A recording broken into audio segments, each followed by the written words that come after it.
The first thing Captain Elena Reyes smelled when she stepped off the bus was smoke. Not the kind from gunfire. Not the kind from burning oil fields in foreign deserts. This was different. This was home. And something about it felt wrong. The Florida air was heavy, thick with humidity and memory. Palmetto trees swayed lazily under a golden sunset, and the cicadas screamed like they always had during summer. But the land in front of her? It wasn't the same. Elena stood still, duffel bag slung over her shoulder, her army uniform crisp and decorated. Her boots pressed into soil that had once belonged to her family for 3 generations. Now a steel fence cut through it like a knife. A giant sign stood tall and arrogant. Coming soon. Suncrest Luxury Resorts. A Daniel Whitmore development. Elena's jaw tightened. Daniel Whitmore. The man who had smiled at her father during town meetings. The man who had promised progress. The man who had just stolen everything. She walked toward the old farmhouse. Or what was left of it. The porch was gone. The barn had been torn down. Heavy construction vehicles were parked where her mother once grew tomatoes. And the oak tree, the one her father had planted the day she was born, had been marked with red paint. Ready to be cut. Elena's chest tightened more than it ever had in combat. She had survived ambushes. She had commanded troops under fire. She had buried friends with honor. But this was personal. The front door creaked open. Her father stood there. Miguel Reyes had once been broad-shouldered and unbreakable. Now he looked smaller. Thinner. Older. "Papa." Elena's voice broke. He pulled her into a tight hug. "You shouldn't have come back yet," he whispered. She pulled away. What happened? He didn't answer immediately. Instead he looked toward the construction equipment. "They say we sold it." Her heartbeat stopped. "What?" "There's paperwork. Signed documents. A transfer of ownership." "That's impossible." Miguel's eyes were filled with quiet shame. "I never signed anything." Elena went very still. In the army, when everything went silent inside her mind, it meant one thing. He was about to go to war. Daniel Whitmore wasn't just a developer. He was power. He owned half the coastline in the county. He funded political campaigns. He had the mayor at his daughter's birthday party. He donated to the sheriff's re-election fund. And now apparently he owned the Reyes land. Illegally. Fraudulently. Strategically. Elena sat at the old kitchen table that night, studying copies of the documents. The signature looked like her father's. But it wasn't. The dates were from when her father had been in the hospital recovering from surgery. Convenient. Very convenient. "They pressured me," Miguel said quietly. "Kept sending lawyers. Said the land would be seized for development anyway." Elena's eyes sharpened. "Who came here?" "A man named Carter. Whitmore's legal advisor." Elena memorized the name. Carter. She had hunted insurgent leaders with less information. Elena didn't scream. She didn't threaten. She didn't confront. That's what civilians did. Soldiers did something else. They observed. They gathered intelligence. They attacked where it hurt the most. The next morning she drove into town. Suncrest Development's temporary headquarters was set up in a sleek glass building near the waterfront. The receptionist smiled politely. "Do you have an appointment?" Elena smiled back. "I don't need one." She left before security could escort her out. She had seen enough. Armed guards. Private security. Luxury SUVs. Political banners in the lobby. Whitmore wasn't just building a resort. He was building influence. That meant pressure points. Every empire had them. That night Elena made 3 calls. The first was to Sergeant Malik Thompson, now a cybersecurity contractor in Tampa. The second was to Lieutenant Harper Collins, now working in military intelligence in D.C. The third was to someone she hadn't spoken to in years. Agent Lucas Grant, FBI. And once upon a time, something more. He answered on the 3rd ring. "Elena." His voice still carried that steady calm. "I need a favor." There was a pause. "That sounds dangerous." "It is." Another pause. "Who's the target?" She stared at the Suncrest billboard glowing outside her truck. Daniel Whitmore. Silence. Then, Jesus, Elena. Do you know who you're talking about? Yes. And you still want to do this? Her voice turned cold. He forged documents and stole my family's land. Lucas exhaled slowly. All right. Tell me everything. The war had officially begun. Within a week, Malik hacked into public property records. There were inconsistencies. Strange transfers. Shell companies. Land acquisitions from elderly owners. Harper dug deeper. Whitmore had offshore accounts. Political donations that looked more like bribes. Lucas couldn't officially investigate without evidence. But unofficially, he could point her in the right direction. Whitmore's empire is clean on the surface, Lucas said over a secure line. But too clean. Elena smirked. Everyone bleeds. Elena didn't go after Whitmore directly. That would be stupid. Instead, she targeted one of his investors. A hedge fund manager with a weakness for gambling. Malik provided financial data. Harper provided leverage. Lucas provided silence. Within 2 weeks, rumors started spreading. Suncrest stock projections weren't stable. There were zoning irregularities. Environmental violations. Investors began to hesitate. Whitmore noticed. He held a press conference. Suncrest development remains fully compliant and transparent. Elena watched it on TV from her father's living room. He looked confident. Untouchable. But she saw something others didn't. The twitch in his jaw. He knew someone was moving against him. Good. Let him feel it. 2 days later, Whitmore showed up at the property. Black SUV. Custom suit. Smile sharp as a blade. Elena Reyes, he said smoothly. Heard you were back. She stood in front of the oak tree. You forged documents. He laughed softly. Your father signed willingly. You know he didn't. Whitmore stepped closer. You've been gone a long time, Captain. Things change. Land gets sold. Progress happens. Fraud is not progress. His eyes hardened. You think you can fight me? She didn't answer immediately. Instead, she stepped closer, just enough so only he could hear her. In Afghanistan, I dismantled a weapons network in 6 weeks. His smile faded. You're not a war zone anymore. She looked at the construction crews behind him. You just made it one. Whitmore's voice dropped. Careful. You might lose more than land. She held his gaze without blinking. Try me. He left. But not before glancing once at the oak tree.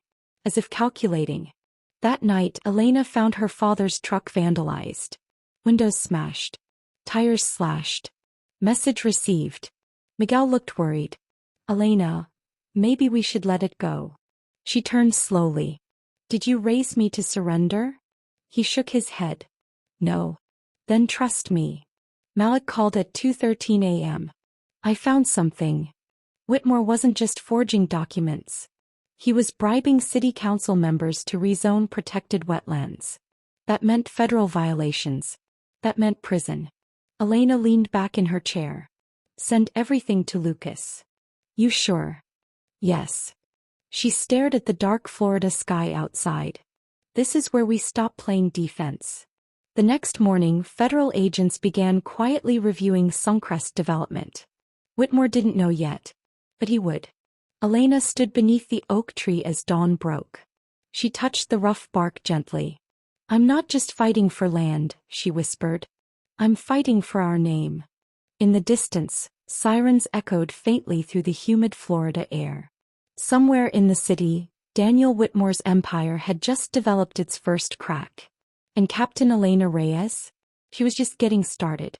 The explosion shattered the morning before the sun could rise. Elena didn't flinch. But her father did. The barn, what little remained of it, erupted in a violent burst of orange flame. Wood splintered. Metal screamed. The shockwave rolled across the land like thunder. Elena was already moving before the debris hit the ground. Instinct. Training. War never announces itself twice. She grabbed her father and pulled him behind the old tractor as burning fragments rained down. Smoke filled the air, thick and bitter. This wasn't vandalism anymore. This was escalation. And escalation meant fear. Whitmore was afraid. Fire trucks arrived too late to save anything. The sheriff arrived even later. Sheriff Donnelly stepped out of his cruiser slowly, adjusting his belt like this was routine. "Looks like faulty wiring," he said after barely looking around.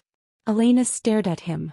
"There hasn't been electricity in that barn for 5 years." He avoided her eyes. "Still under investigation." She stepped closer. "You're on his payroll." Donnelly stiffened. "You better watch your accusations, Captain. You better watch your loyalty." Their eyes locked. He left without promising anything. Elena watched the smoke rise into the Florida sky. Whitmore wasn't just protecting his empire. He was sending a message. "Stay out of this," she whispered into the wind. "Wrong target." 3 hours later Lucas arrived. Not in an FBI SUV. In a rental. An official. He stepped out wearing jeans and a button-down shirt, but his posture was all federal agent. "Elena." "Lucas." The tension between them wasn't romantic. Not yet. It was something older. Shared history. Shared danger. He surveyed the burned structure. "This is intimidation," he said quietly. She crossed her arms. "He's pushing." Lucas looked at her father inside the house. "He's also testing how far you're willing to go." Elena met his eyes. "I don't bluff." Malik's voice came through the encrypted call that evening. "I dug deeper into Whitmore's offshore accounts." "And?" Elena asked. "He's laundering money." Silence. "How big?" she asked. "Bigger than real estate. He's moving funds through shell charities and environmental foundations." Harper chimed in from D.C. "And one of those foundations just received a federal coastal protection grant." Elena understood immediately. He was stealing protected land, then getting paid to preserve it under different ownership. Double profit. Federal crime. Prison-level crime. Lucas exhaled slowly. "If we tie that to the forged documents, this becomes racketeering." Elena's voice was steady. "So we build the case." The next attack wasn't fire. It was reputation. News broke across local media. Decorated Army officer under investigation for misuse of military resources. Elena read it twice. Then a third time. Anonymous sources claimed she used government surveillance contacts for personal vendettas. It was clever, subtle, and damaging. Her commanding officer called within the hour. "Captain Reyes, what the hell is going on?" She stood straighter even though he couldn't see her. "Sir, these accusations are false. You understand if this becomes official your career is at risk." "Yes, sir." The line went dead. Whitmore wasn't just fighting back. He was attacking her honor. And that was unforgivable. That night Lucas found her sitting on the porch steps. "You okay?" he asked. "I've survived worse." He sat beside her. "Not like this." She didn't answer. After a long silence he said quietly, "You don't have to carry this alone." Her jaw tightened. "I'm not carrying it. I'm calculating."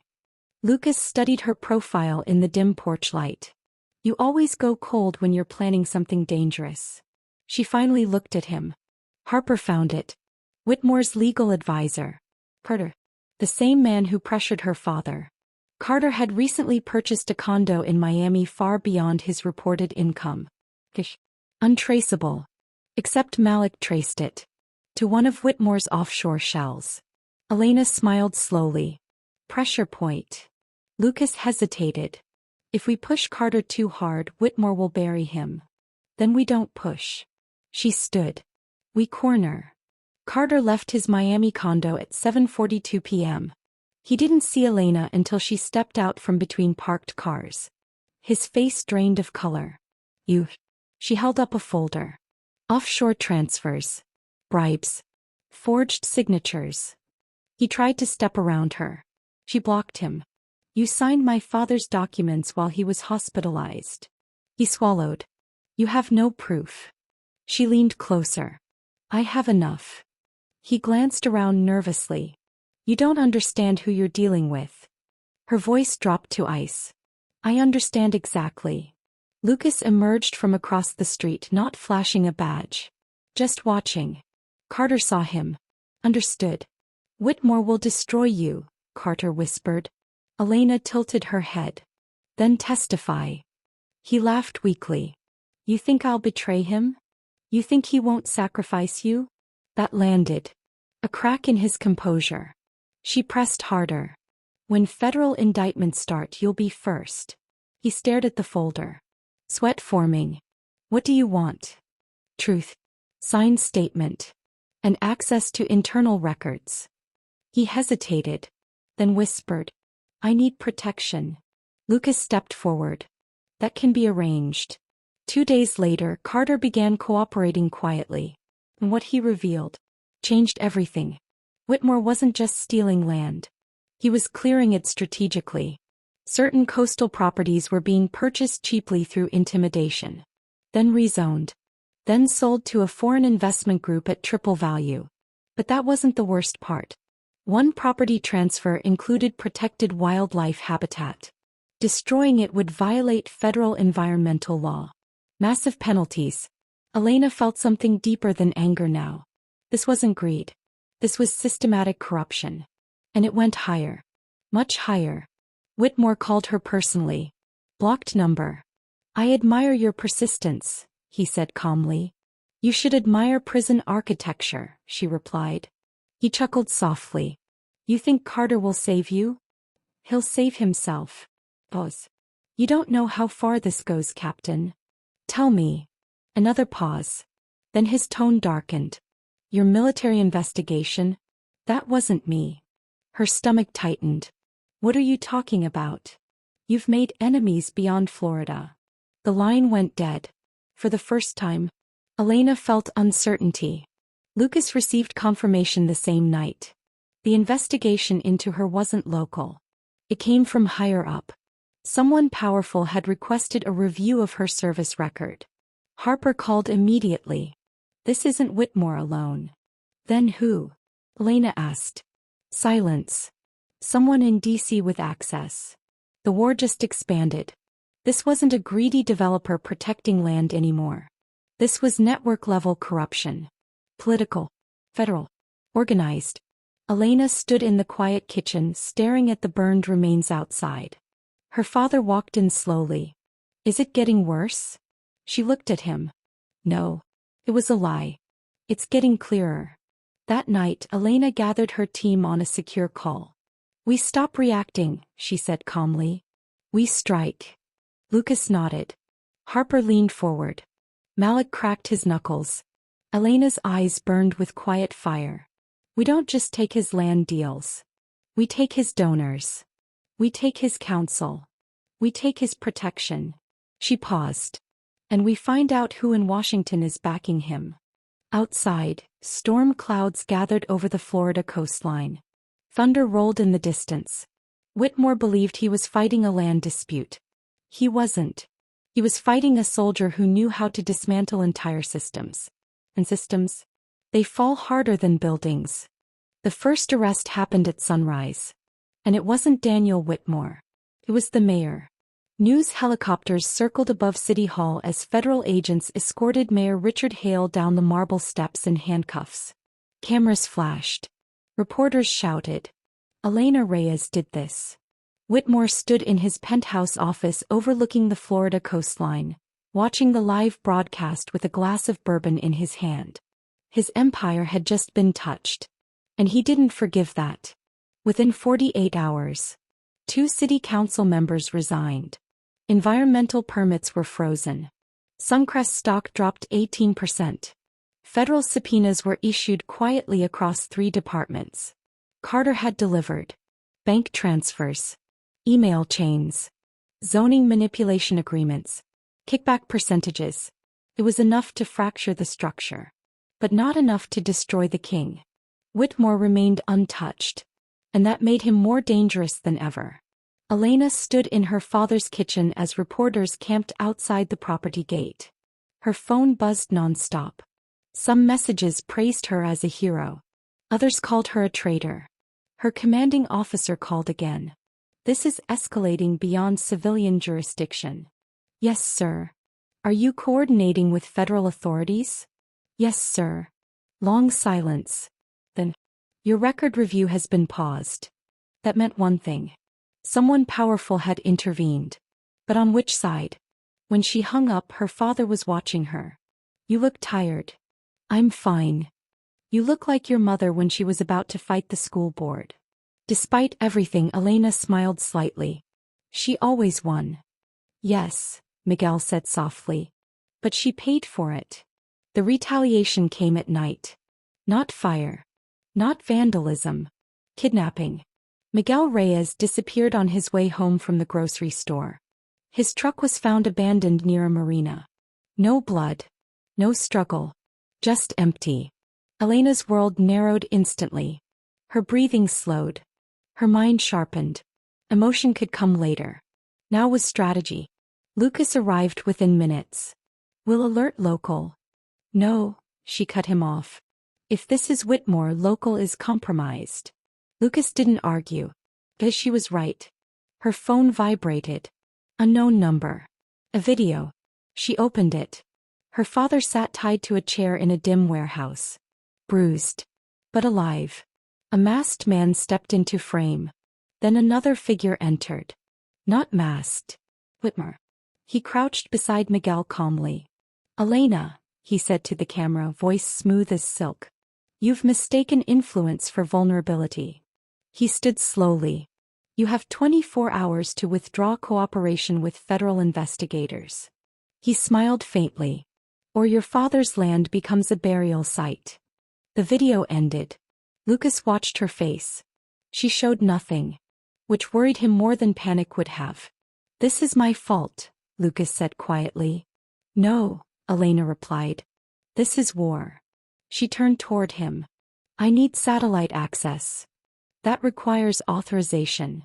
Then get it. He studied her. You're thinking tactical extraction. I'm thinking decisive response. Lucas stepped closer. If we go off book and this fails. It won't. Her eyes were no longer civilian. They were battlefield. Precise. Unbreakable. Malik traced the video metadata. Old warehouse district near the port of Tampa. Harper cross-referenced property ownership. Shell company. Linked to Whitmore. Elena geared up in silence. Not military uniform. Black tactical gear. Lucas grabbed her wrist gently before she left. If this goes wrong. She looked at him. It won't. Don't do this alone. She held his gaze. I was never alone. He followed her anyway. The warehouse was quiet. Too quiet. 4 guards outside. Armed. Untrained stance. Private security. Not military. Elena studied movement patterns for exactly 90 seconds. Then she moved. Silent. Efficient. The first guard dropped before he realized someone was behind him. The second went down without firing a shot. Lucas covered the third. The fourth ran. He didn't get far. Inside, the air smelled of oil and salt water. Miguel was tied near stacked shipping crates. 2 more men guarded him. They saw her. They barely had time to raise their weapons. Elena disarmed one. Lucas tackled the other. Within seconds it was over. She cut her father loose. Papa. He blinked, dazed. You came. Always. Lucas checked the perimeter. Whitmore isn't here. Elena already knew. He wouldn't risk himself. He sent a message. She had just sent one back. The failed kidnapping changed everything. Now it wasn't land fraud. It was federal felony kidnapping. Lucas contacted his superior directly. No more quiet investigation. No more caution. A federal arrest warrant for Daniel Whitmore was issued within 12 hours. But Whitmore had already vanished. Private jet. Unknown destination. Empire bleeding. King fleeing. Just when victory seemed close. Harper called. Voice tight. Elena, we have a problem. What kind? The name backing Whitmore in D.C. Silence. Say it. Harper exhaled. Senator Raymond Klein. Elena felt something twist. Klein was powerful. Defense Committee. Military Oversight. The same committee reviewing her record. This wasn't coincidence. Klein had protected Whitmore and tried to destroy her career simultaneously. Lucas stared at her. That's why the investigation paused. Because they can't discredit me while this is public, she said quietly. This wasn't just Florida corruption. This was federal protection. And now it was exposed. News of the kidnapping attempt leaked. Whitmore's investors panicked. Stock plummeted. Bank accounts froze under federal seizure orders. Carter entered witness protection. City officials flipped. By week's end, Daniel Whitmore was officially a fugitive. But Elena wasn't celebrating. She stood beneath the oak tree again. The one marked for destruction. Lucas approached quietly. You won. She didn't look at him. No. Whitmore's empire is collapsing. Yes. He finally turned. But the man who protected him is still in Washington. Her voice was steady. This isn't finished. Lucas studied her carefully. You're thinking bigger now. I was always thinking bigger. That night, a private jet landed in the Cayman Islands. Daniel Whitmore stepped off calmly. He checked his phone. One message waited. From an unknown number. It contained a single image. A federal arrest warrant. And beneath it a sentence. You can run from land. You can't run from a soldier. Whitmore's smile finally disappeared. Back in Florida, Elena Reyes looked toward the horizon. The land was still scarred. The barn still burned. But the oak tree still stood. And so did she. The war had moved beyond Florida. And Captain Elena Reyes was about to take it to Washington. Washington, D.C. looked peaceful at night. White marble monuments glowing. Flags moving gently in the wind. Power hidden behind polished smiles. But power Elena knew was never peaceful. It was protected. It was purchased. And when threatened, it burned everything around it. Captain Elena Reyes stood across the street from the U.S. Capitol, staring at the building where her next war would begin. Florida had been personal. Washington was strategic. And this battlefield didn't use guns. It used reputations, careers, and silence. Senator Raymond Klein was not a loud man. He didn't shout. He didn't threaten publicly. He didn't need to. As chairman of the Defense Oversight Committee, he influenced military careers, including hers. He also received donations from Whitmore's shell foundations. Perfectly legal on paper. Perfectly corrupt beneath it. Lucas met her at a quiet cafe 2 blocks from the Capitol. He's insulated, Lucas said lowly. No direct payments. Everything routed through third parties. Everyone leaves fingerprints, Elena replied calmly. Lucas studied her face. You're ready to burn your career for this. He didn't hesitate. If I don't, he keeps doing this to others. That was her difference. This wasn't revenge anymore. This was principle. Harper delivered the breakthrough. A private email server. Encrypted communications between Klein's senior aide and Whitmore's legal team. They weren't discussing land. They were discussing timing. When to slow investigations. When to pressure military review boards. When to discredit Captain Reyes. Elena stared at the screen. They hadn't just tried to ruin her career. They had planned it. Months in advance. Lucas leaned forward. This is conspiracy. Yes, Elena said softly. And now we expose it. News broke the next morning. Daniel Whitmore had released a public statement from abroad. He claimed Elena had used military intelligence illegally. He claimed political persecution. He claimed innocence. Then he did something unexpected.